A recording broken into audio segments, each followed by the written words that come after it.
can advertise your business on Night Dreams Talk Radio, and you will be heard worldwide. Why not contact us at nightdreamstalkradio@gmail.com. Night Dreams Talk Radio, After Dark, wants to give a big shout out to all the truckers that listen to our show.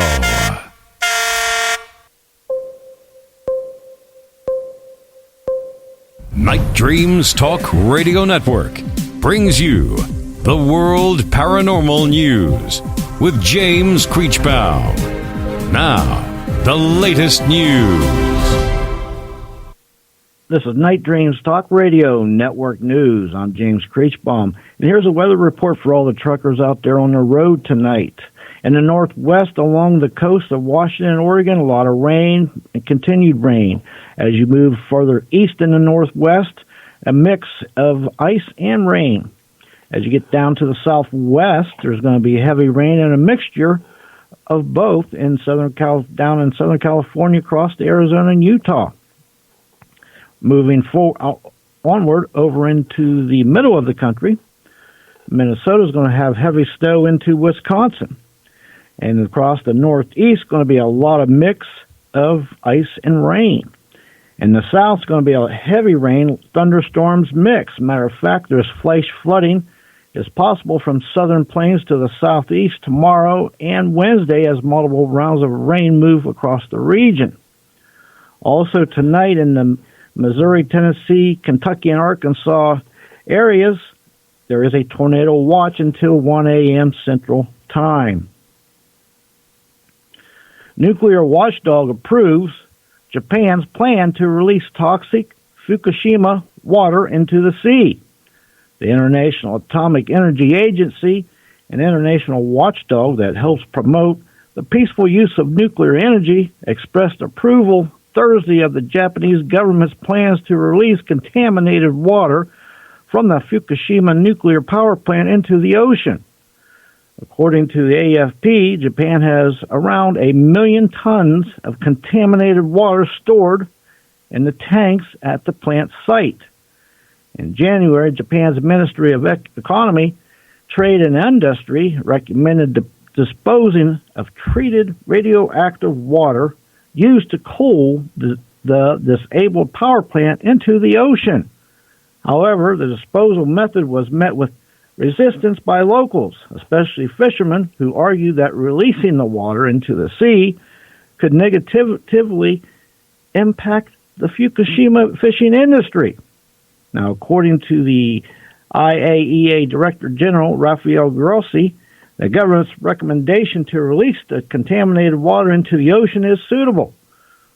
Our final analysis is not completed, but I can tell you already that we find the panel report based on a sound methodology and a systematic approach, is what Gross said. Coronavirus death toll tops 3,000. The latest numbers, the coronavirus has killed more than 3,000 people, the vast majority in mainland China. There are now more than 90,000 global cases with infections on every continent except Antarctica. Europe raises the alert level. There was a 50% increase in cases in Italy yesterday, a significant jump in cases in Germany today, and the Louvre remains closed in Paris as cases rise in France. Now, the 19 firefighters who showed symptoms of having a serious exposure to the confirmed coronavirus patient in King County, Washington, have been moved to isolation. These 19 firefighters were responding to calls at the Life Care Center nursing facility. All are firefighters with the Kirkland Fire Department. The remaining firefighters will remain in quarantine. The coronavirus supplemental funding request, it's not expected to be finalized by tonight, the White House official said, but could come as early as tomorrow. The 20th case of coronavirus in California has been reported in Sonoma County near Sacramento, according to a news release from the country's Department of Public Health. And the third victim of the virus has died today in Washington.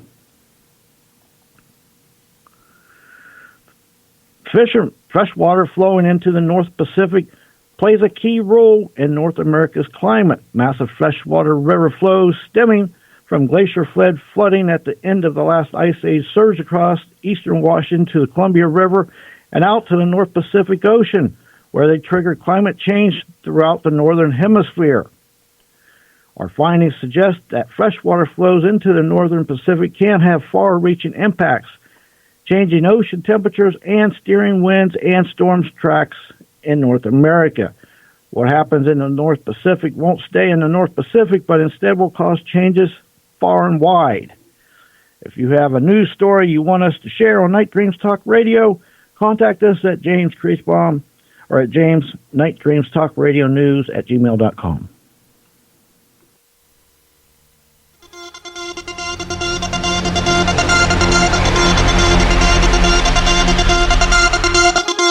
From the compound in Gig Harbor, Washington. From the Pacific to Atlantic to you worldwide. Well, good evening, morning, or evening, wherever you're at. This is Gary on Night Dreams Talk Radio. Tonight, we're going to have a great guest. We're going to be talking about Homicide in America. It's going to be a great show. Get yourself an easy chair. Turn up that fireplace. Get something hot to drink. And get ready to go for a real ride. Our rig is filled up. And we're ready to go. Well, James, my friend, how are you doing? Oh, not bad at all. A little bit of rain today here in my little compound area in Dover, but besides that, good. Well, I can tell you what's really interesting is the amount of people are coming down with this virus. It's not like a common cold, which somebody's kind of like made a remark to. Actually, two people did. You know, the thing is, a cold doesn't kill you unless you're in really bad health. In our state, just in the last 2 days, 3 people have perished from the virus, and I wonder how many more is going to perish. We had one in California. The thing is spreading. You know, what is really interesting, if you go into some of the large stores around here and try to buy things like toilet paper, bottled water, canned goods, frozen goods, vegetables, fruit, it's hard to find because it's all picked over. Everybody is emptying the stores. They're scared, and they're buying like a month's supply of food.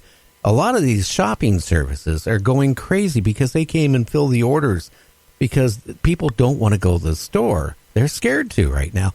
People are starting to panic, and that's really bad when that happens.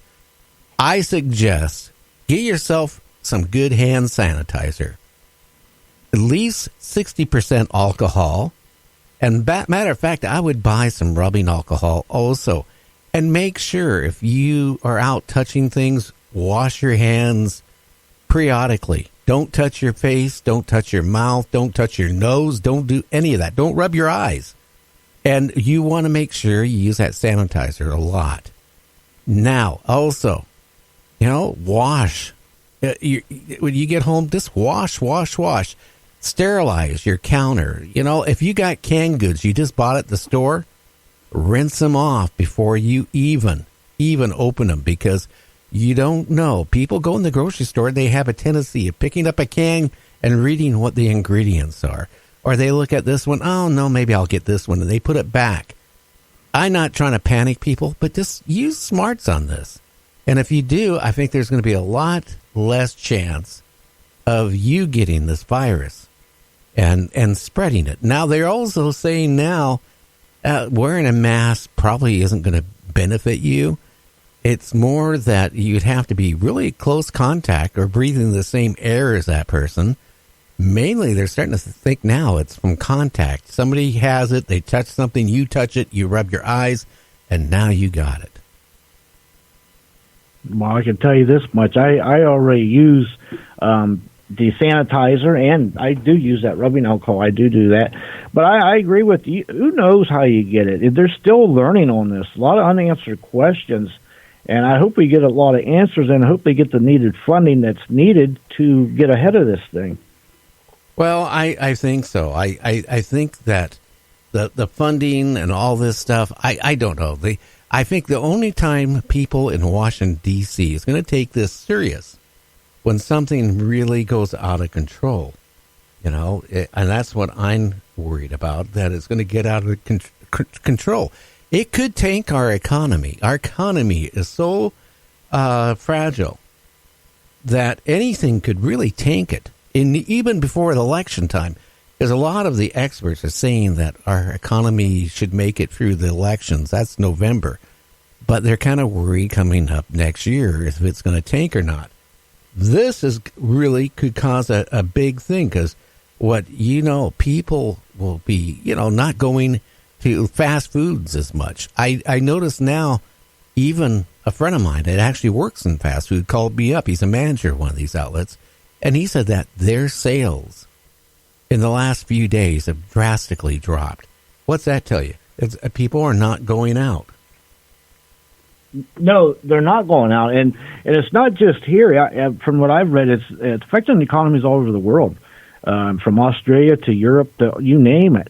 And you're right, people aren't going out. And then the people that aren't going out, like there's a lot of services that they have people bring them food or supplies, and those people are at risk also. Oh, yeah. My son and my wife, because my wife has been doing it too, because you can make some real good money, believe it or not, doing it. I mean, you can make hundreds of dollars a day just working a few hours, might make, going grocery shopping and delivering it for people that can't get out. But what they're finding now is people are scared to go out. Simple. And instead of opening the door even to pick the stuff, they instruct you, leave it on the porch. They don't even want to be in contact with people. And that's a lot of people. That tells you how they're freaked out. This is why I think the government needs to come out and be more truthful. Here we have the Trump administration saying one thing. The Center of Disease is saying another thing. The state health departments are saying another thing. And it's getting darn right scary right now. I mean, just think about it. If a kid goes to school and is infected with it, they're going to shut the school down for at least a few days while they disinfect the whole school. I mean, this is going to be a major thing. It's not a common cold. It's not the flu. Think of 1918 when the flu epidemic hit and wiped out 50 million Americans. Yeah, that's a very good point. And I think, I forget who it was, but supposedly every so many years these pandemics come around like this. And it killed 50 million people back then. And that was back when the population wasn't near 7.5 billion like it is today, or 8 billion, whatever it is. But and then, these things, they, they mutate, and they get stronger, and they adapt and overcome. So it's an ever-going battle of trying to stay ahead of it, or to cope with it, or to learn. And then these things sometimes, before you even show symptoms, sometimes you've already affected a lot of people. Well, some people don't really get more than a little cold. That's the thing. But then they go around and spread it to somebody else that could kill them. That's what this is doing. This virus is really not the flu. And they keep saying it's like the flu. It's not. It's a flu. A certain amount of people die, let's face it, from the flu. But the people that usually pass on from the flu are people that are elderly or very young or in health-wise have major problems, or their immune system is really weakened. Like if they have cancer or something like that, then that could kill them. This thing is even affecting people that are, like the one guy was in good health.